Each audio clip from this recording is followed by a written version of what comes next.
Welcome to the EU LCS postgame lobby after week 5 of the summer split. I'm Dracos here with Ender, Vedius, and eventually Rockat's jungler Memento. You may notice there's a spot on the floor. A chair will go there soon. In the meantime, however, I have these lovely, beautiful faces in front of me to talk a little bit about what the hell I just watched.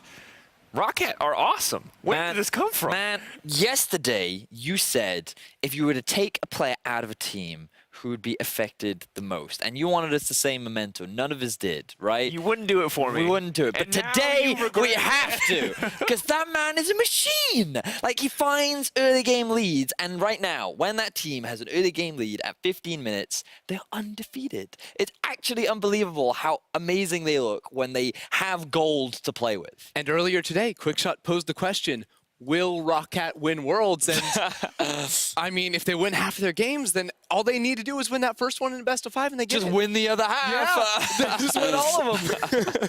Wait, thinking about it, if you start the best of 5, win one, lose one, win one, lose one, that's what I'm saying. win one. Wait. So this, as we take a look at some of the awesome plays in the moment, I do have a theory. It's a bit loose, but bear with me. If you take Gangplank with Kleptomancy and Ezreal with Kleptomancy and don't do anything in the first 15 minutes, you'll always have a gold lead at 15 minutes, and Roccat will win every single game. That's In how theory. stats work, right? Yeah, in my theory. God.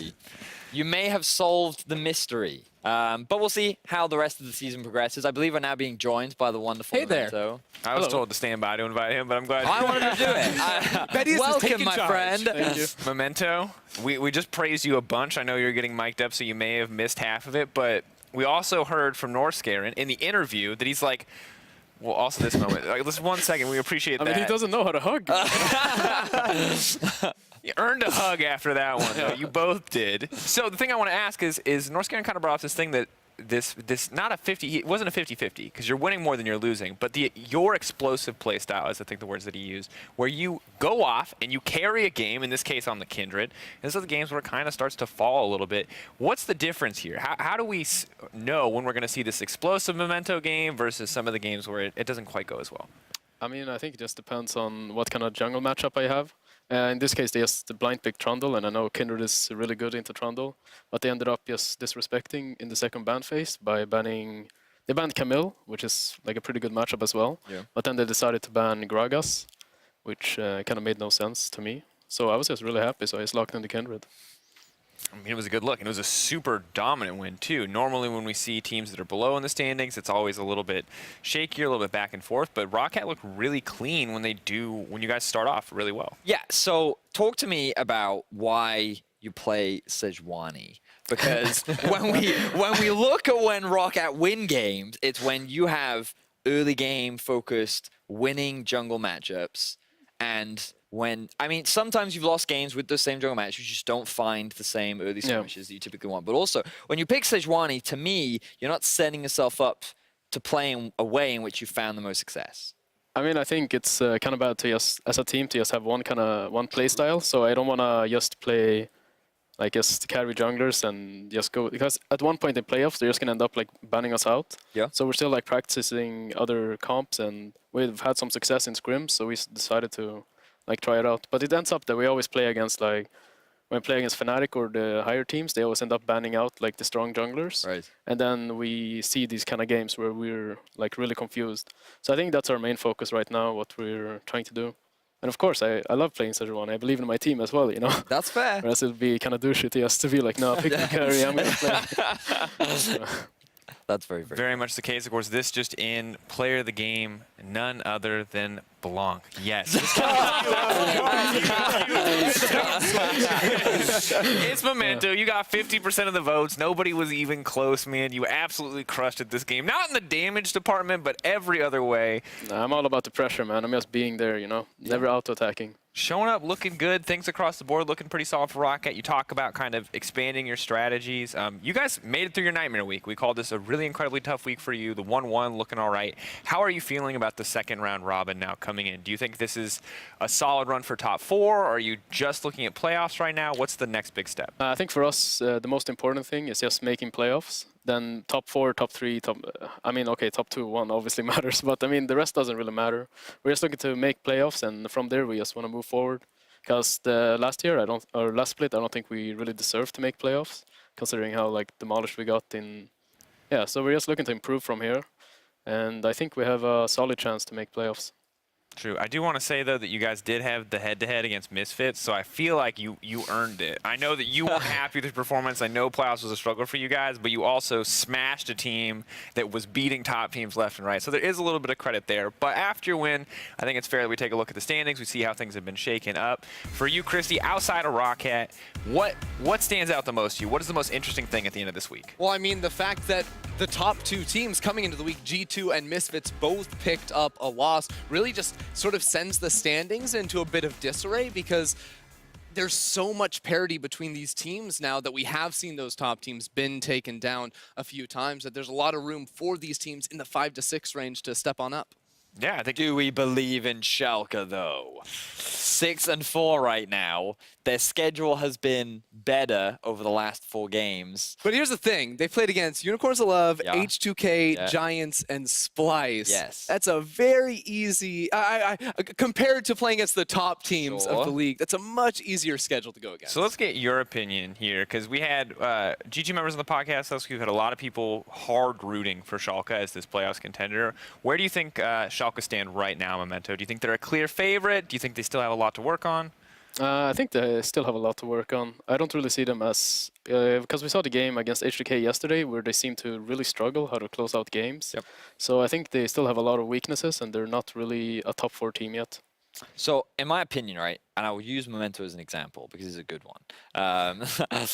When you look at Roccat, right, you have very clear win conditions in that if Memento is able to just get a slight early game leads, Roccat has enough understanding of how to play the game that they can actually close out games very cleanly. Just like we saw against G2. When they have a lead and when Norscaren's on a playmaker and when Memento's on a carry, the team looks very, very good. And sure, they are experimenting with other things. It is one style they have a lot of success with now, but you kind of have an idea of, actually, I could see this strat being good enough that they could take down top teams. For Schalke, there's nothing like that for me that enables them to stand out relative to other top teams.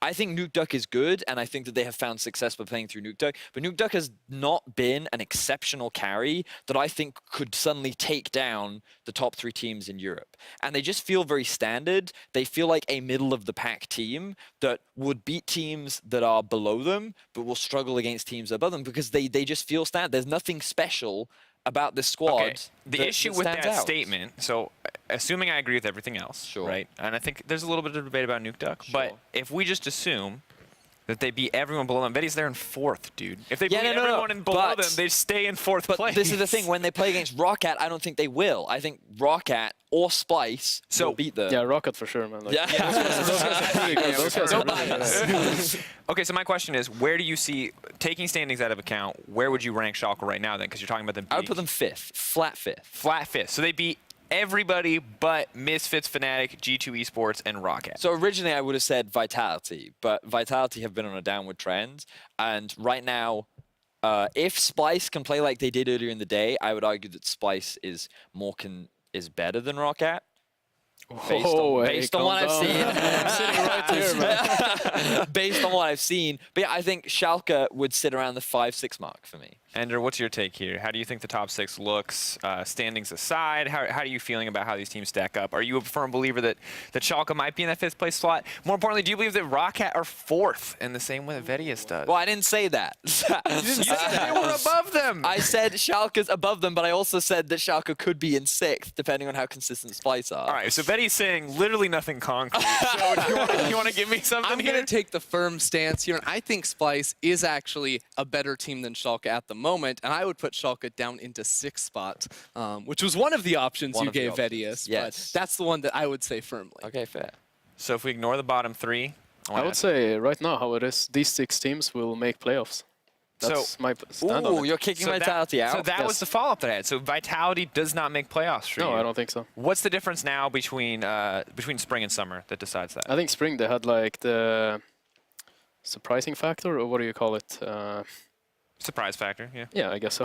X Factor. Yeah, where they would like play. They played really confidently, and Yeah. they made like these kind of plays that no one else has ever made. Everyone else just follows Korea. They follow like play normal League of Legends. These guys come out of nowhere, rookies. They're just making a shit ton of plays, and it works out for them really well. But right now, I feel like they don't really have any more cards. Yeah. Like I think that today's game was a perfect example. They like to dive top lane, right? Yes.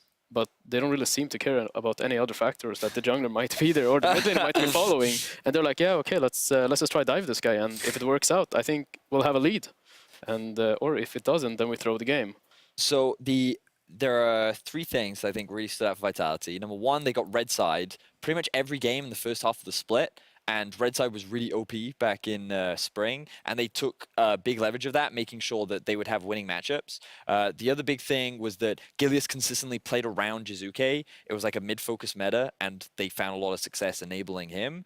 And I think the other big thing was, because they had such a fantastic start, getting into playoffs was a lot easier for them, in the sense that they started their first half of the split 7-2.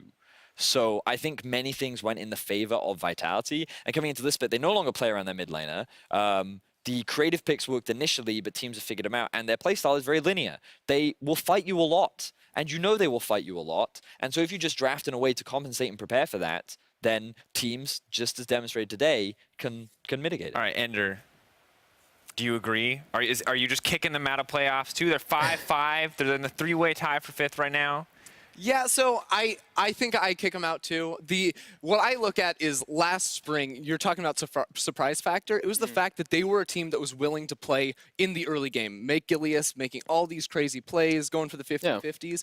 And that was when all the other teams were trying to scale for late. So they would just surprise people, blast them early game, and be able to close out. But now that the meta has shifted and we have 30-minute games instead of 50-minute games, all the other teams are doing very similar things, and it's much easier to exploit them at their own game.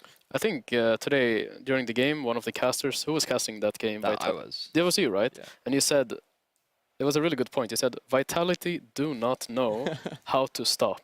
Like, they do not know how to just farm and take it easy. Like, these guys are, how far behind are they? 6K, right? Yeah. And they have, like, a pretty decent comp, you know? They could chill, they could take it easy. But they just group mid, engage, and then... I guess we lost that fight too, huh? And then we're 5K behind even further. Yeah. The other thing is that I think is kind of not mentioned as much. Last split, we had so many new teams, right? Because this Roccat squad was brand new for you as well, right? Yeah. And G2 was new. Fnatic was relatively... Yeah, Fnatic. Yeah, Fnatic was new.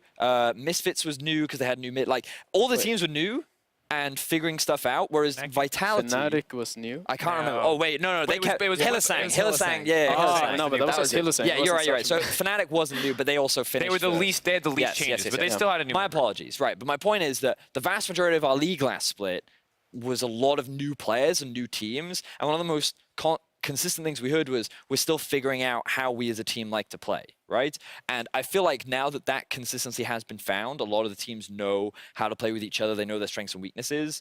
Whereas Vitality already had that coming into spring because they'd already been that challenger team for like an entire year, and that synergy was already inbuilt. So they already had a style that was not only unique, but was well practiced, and they all were comfortable in that environment. So I think that was also a big factor in their success, and right now a lot of teams have figured them out, and they haven't changed.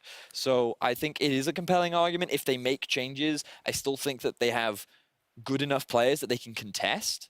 But yeah, I think Momentum makes a good point. Right now, they're the ones I would kind of kick out of playoffs. So the next thing I want to look at, we're talking a lot about teams looking to lock in playoffs. Schalke was a team we talked about and touched on. You talked about them not being able to beat teams above them. Well, they're going to be going toe-to-toe with Fnatic next week. Now, today, Fnatic ended Misfits' winning streak. Next Friday, they're going to look to do it again against Schalke. Now, you put this one in the favor of Fnatic. Just you haven't actually said that yet, but you've told me that they lose to the teams above them. So why don't we talk a little bit about that? I didn't want to put words in your mouth. That's fine. So, I mean, for a start, Fnatic, funnily enough, play in a similar style to Vitality in that they look for a lot of early fights and rely very heavily on individual skill. They have a lot of creativity in their picks, and they're extremely proactive. But the addition to that is they have the experience and understanding of knowing how to use their lead and where, not just through mid lane pushing, but also like using their side lanes and actually playing around the map. And when you look at like the star power on this roster, you can list off multiple names that can be big carries.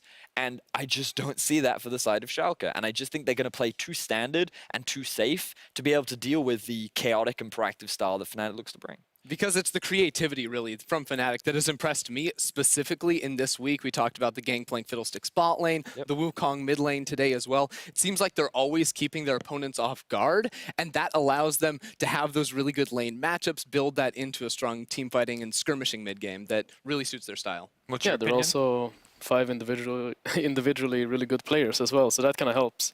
But I think it's they're just a really crazy team, honestly, like it in a good way. Yeah. Because like today, they just I feel like they've been practicing against Misfits, picking up this Yasuo, because they've seen Senkok how much he prioritized it, and I don't think anyone in the whole world was ready for the Wukong in mid lane, I would say. So I think that's really cool about their team, that they're so flexible and that they're also really good. I've heard from so many people that Caps will just play anything, and like he can play anything at a high level. This guy is such a committed. If solo Nocturne grinder. wasn't permabanned, he would have played that mid. I guarantee it. Every time, huh? Every time. You will never let this guy. Never gonna just let you get away with that. All right. I mean, it's an interesting matchup. We look back to week 1, and it does seem like both teams are in completely different states compared to what they were. Because you have to remember, Schalke was winning this game.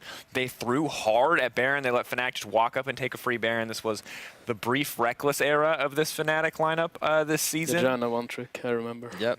Yeah, it was the funnel era, too. Karma. It's a Played 2 two-trick. champions. You know, gotta give him credit. Good support player. Second best support on Fnatic, some would argue. But I'm looking again kind of at the bottom side of the map without Reckless here. Upset and Vander, not a duo we talk about a ton. They've had some good performances. They've had some shaky performances. Bwipo and Hylissang feel like they're steadily rising up. Are Bwipo and Hylissang the best bot lane in EU right now? So when I did my tier list last week, I put Bwipo as the second best bot laner underneath Hansam. I still think Hansam and Mickey X are the more powerful 2 versus 2, but I could very easily see that being upset the more of these wacky picks we see in the bottom lane, because if they're willing to go completely off the rails and just win lane hard with champions like Gangplank bottom lane, that's so impressive for me to look at and rate them highly. Memento? Or yeah. Vedius, whichever, Or Memento. whoever. Wait, what was the point there again? So Sorry, do you I'm think so Bwipo lost. and Hylissang are the best bottom lane in EU right now? They took down Hansam and Mickey X, who I think many people would have considered the best.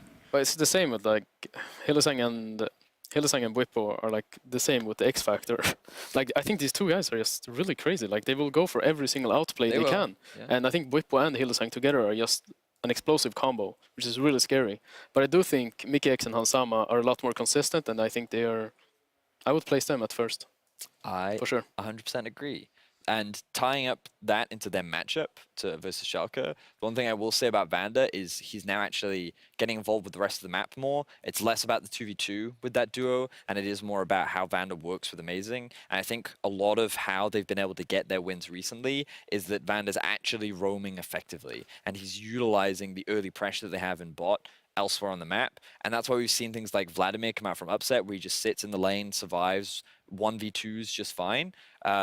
And what I found is that teams that like to do that tend to struggle against heavy kill bot lanes. So we'll see how well they survive against the Bwipo Hylissang bot lane, because it can definitely be a challenge. Yeah, I do like the fact that you brought up Vander and his roaming, because I remember pretty distinctly when these teams faced off against each other in week 1, it was such an early game focus from Schalke with Amazing and Vander actually getting a lot of those roams off, and that's where they found that big advantage before they threw it the 20-minute Baron. But it really was important to get all those members on the same page to have that early impact. Absolutely was. I do want to say, I really think Vander has stepped up this split. I don't know what happened in off-season, but it looks like he's acquired a brain now. And he feels like he's really like, when I see this guy in solo as well, like this guy's following me. He knows where I want to go. He contests things with me. Like, and also like when I see him play in LCS, like the roams he does, he just seems that he's become like really smart about the game. And I think Upset as well, like their playstyle is just perfect together. Except I think Vander's just a little old on the mechanics, you know, when you become old, and that's the only criticism I can give. Vedius knows that. But he's Yeah, he I seems know that. smart. I'm so old. By pro player standards, man, you're ancient. It's true. I can literally only play point-and-click champions now. Nocturne keeps it And together. Wukong. One trick at a time, baby. All right, well, this week was packed with action, and you guys sent in your LCS big plays on Twitter. Here they are, brought to you by Acer Predator.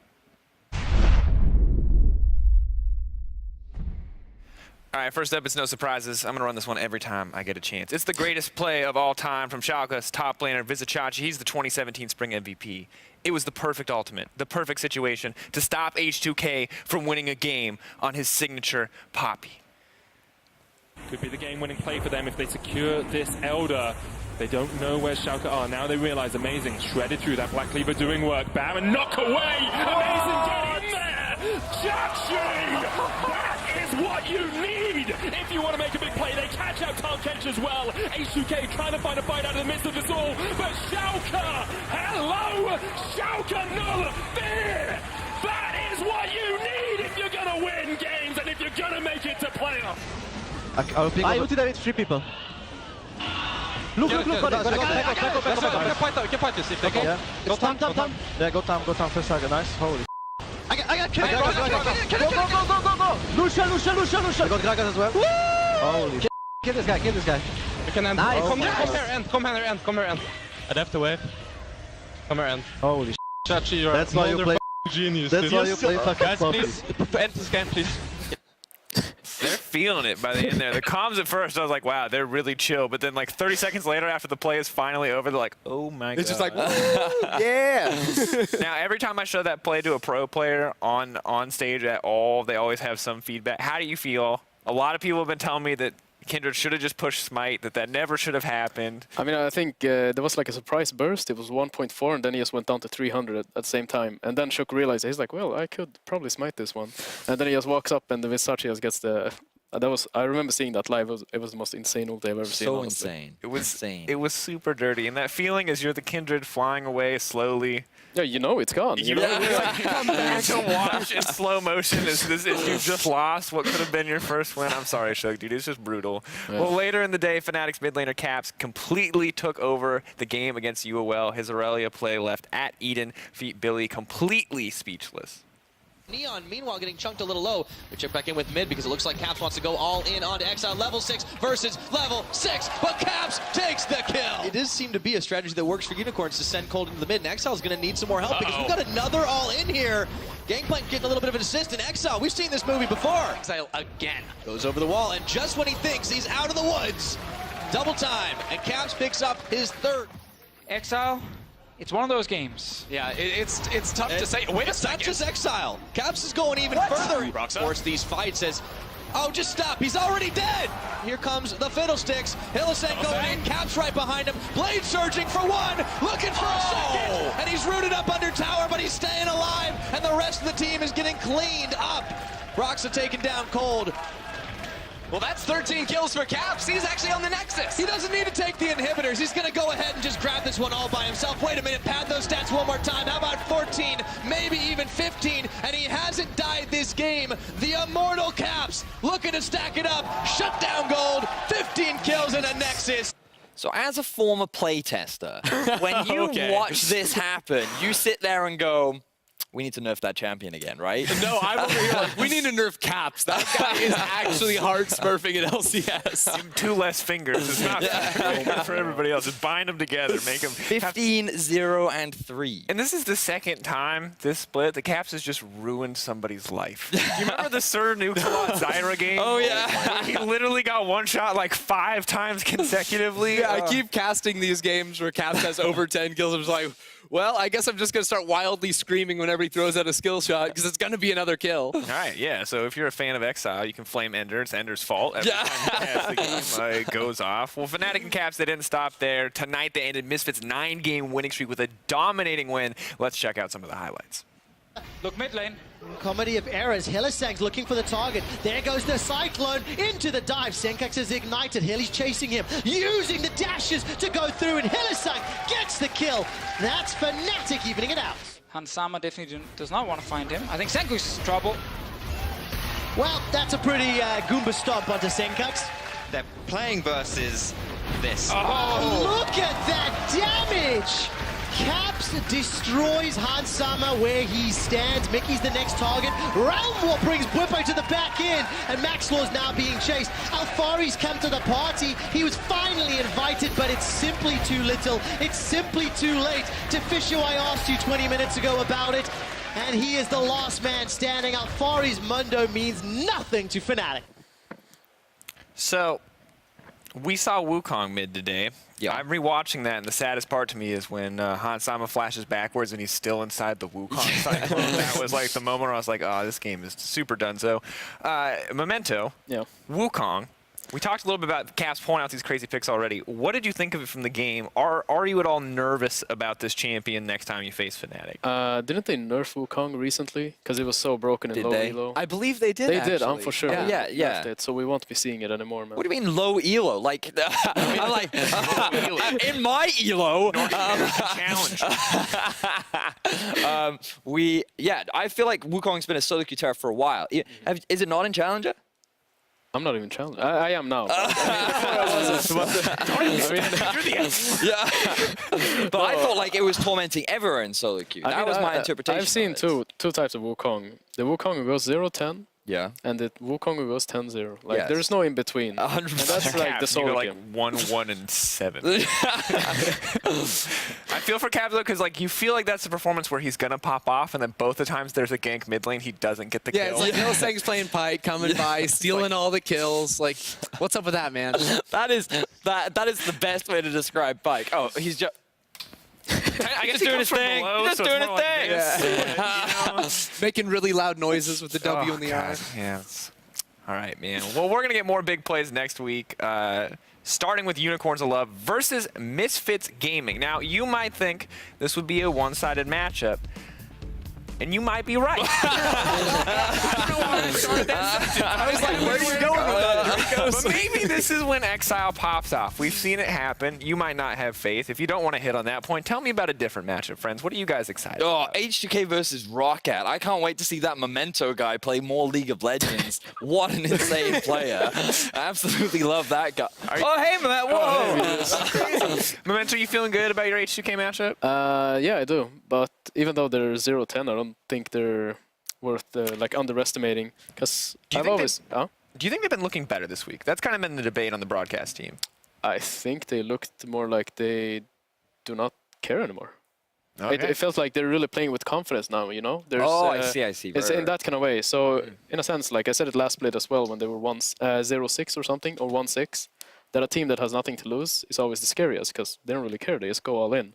And they are really confident in their plays. So that's kind of why I think they looked a lot better this week. And I think they should have picked up at least 2 wins, honestly. So, how much extra pressure does it add to potentially be the team that would give the 0-10 team their first win? I mean, it doesn't really... Honestly, for me, it doesn't really matter. That's Every fine. team is the same, you know. You face a team and you focus on yourself. Like That's your a own good team. mentality to have. If I was against H2K, I'd be terrified because I do not want to be the only team that ended up losing to H2K. Well, that you're would be also me, like though. Diamond 5. Sorry. But if you have Memento on your team, you Oh, I'd feel be a little fine. better. All right. He would camp my lane. The Camp my Memento lane. power out. But I did actually... I did kind of like that Misfits had not been beaten yet. Yesterday I was really excited. I wanted to be the first team to beat them, but then we just ended up getting smashed. But, you know, it was a nice Fnatic were play. excited too. They played Wukong, but you guys should have played Wukong, man. Yeah, I think that was the key. But then you would have lost the Next week. G2 today. You know, Yeah, win that's some, true. lose I mean, some. we're just cursed. We have to go 1-1 every week, no matter what. It doesn't matter All what right. we do. Well, we're gonna hope. Actually, wait. Here's the question: would you rather lose the game to H2K or lose your day 2 game than if you have to go 1-1 every week? I don't know who we face day 2. Don't look at me. Yeah, Dracos. It would be great to know who they played. Someone will tell me very shortly in my ear, so I don't. What if look they tell foolish. me? What are you going to do? Okay, they said, yeah, good luck in my ear. Ladies and gentlemen, is how and where we can call it a night. They play Vitality, thank you. So we'll find out. We've got some action coming up in the NALCS. Echo Fox versus 100 Thieves is the first game there. We'll also have a broadcast or rebroadcast of the ULCS. So if you missed anything, be sure to tune in for that. It's a struggle, boys. We're getting through the words. All right, that was all from us there in Week 5. Thank you so much to everyone who watched. We'll be back next Friday for more action in the EU LCS. Have a wonderful night. Thank you, Memento, for joining us. Thank you for both having me. you for showing up. Good times all around. Good job on you guys We have to doing your dress up like job. Denmark. Oh, God. Oh, yeah. Wait, Can I at some postpone point. that? Yeah, but we Bye. have to do it next week then, on That's Friday. fine. We have to do it then.